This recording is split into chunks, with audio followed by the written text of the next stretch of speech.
امام حسین کی پہلی فتح دیکھیں، اور بن یزید ایڑی لگا کے نا یزید کے لشکر سے نکل کے امام حسین کے لشکر میں شامل ہو گئے، اور پہلا شخص جس نے امام حسین کو روکا، امام حسین کے نام پر پہلا سر بھی اسی شخص نے کٹایا ہے۔ لیکن یزید کی قبر پہ لعنت بھی کوئی نہیں برساتا، اس کا محل تھا بہت بڑا، لیکن جب لوگ کربلا میں امام حسین کو سلام کرنے جاتے ہیں تو قدموں میں حور بن یزید کا مزار بھی بنا ہوا، اس کو بھی سلامی دی جاتی ہے۔ اور اب ہم اکیلا حور بن یزید نہیں کہتے، ہم کہتے ہیں حور بن یزید رضی اللہ تعالی۔ اب ہم اتنی تعظیم کرتے ہیں اس حور کی۔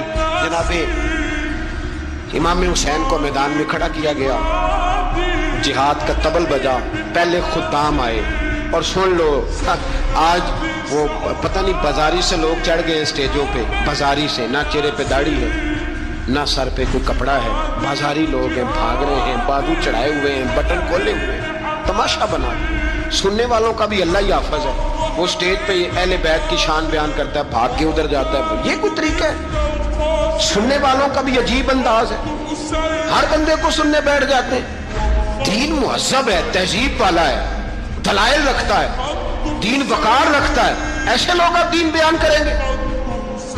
حضرت سیدنا امام حسین رضی اللہ تعالیٰ عنہ صبح جب جہاد کا وقت آیا، پتہ ہے کون کون تھے کربلا میں؟ امام حسین کے ساتھ امام حسین کے 4 بھائی تھے کربلا میں۔ کتنے؟ بول کے بتائیں۔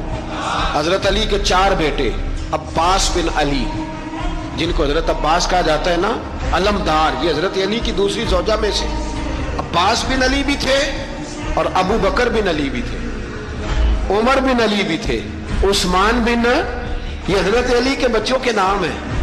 یہ آپ کے شہزادے امام حسین کے ساتھ شہید ہوئے، ان کا نام صرف اس لیے نہیں لیا جاتا کہ ان کا نام خلفائے ثلاثہ کے نام پہ، حضرت علی نے اپنے یاروں کے نام پہ رکھا ہے، تو تم نے کربلا کے میدان سے خارج کر دیا۔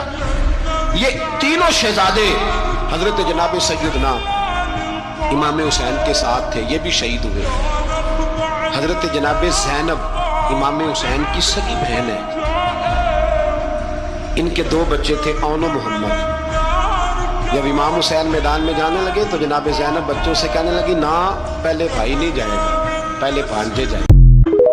بلکہ سنو جو حدیث پاک میں آتا ہے وہ یہ ہے کہ یزید چھڑیاں مار رہا تھا، چھڑیاں امام حسین کے لبوں پہ، تو نعمان بن بشیر صحابی تھے، بول پڑے، کہنے لگے، یزید بدبخت ہاتھ پیچھے اٹھا، مجھے اللہ کی عزت کی قسم میں نے سینکڑوں بار نبی پاک کو ان ہونٹوں کو چومتے دیکھا ہے۔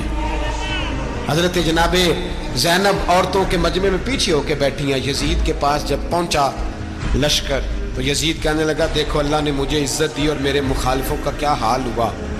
تو بی بی زینب بول پڑی، اتنے صدمے سہے پر آواز توانا ہے، جاندار ہے۔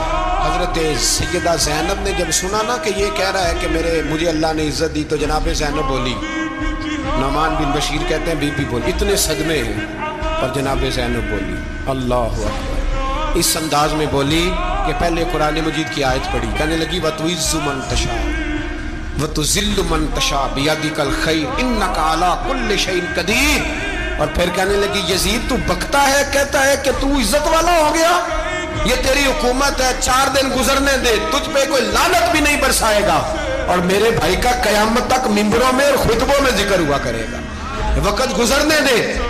جب جناب بی بی زینب بول رہی تھی تو حضور کے ایک نابینا صحابی پاس بیٹھے تھے، جناب نعمان بن بشیر کا ہاتھ ہلایا، ہلا کے کہنے لگے کیا علی آ گئے؟ تو علی کی آواز لگتی ہے، جبریل امی بول رہے ہوں جیسے، حکمت کے گوہر رول رہے ہوں جیسے، دربار دمشق میں بی بی زینب کا خطاب، منبر پہ علی بول رہے ہوں جیسے۔ میرے بھائی بس کربلا والا قافلہ تو مدینے پہنچ گیا، 3 سال یزید نے حکومت کی، شرابیں عام ہو گئی، مکے پہ حملہ ہوا، خانہ کعبہ کا غلاف جلا، مدینے پہ اس نے حملہ کیا، 3 دن مسجد نبوی میں اس نے گھوڑے باندھے، مسجد نبوی میں صحابہ کو نکال کے اپنا اس نے امام مقرر کیا، لیکن پھر امت نے اسے قبول نہ کیا، پھر وہ رسوا ہوا اور آج تک وہ رسوا ہے۔ لیکن امام حسین کا نام کل بھی زندہ تھا اور آج بھی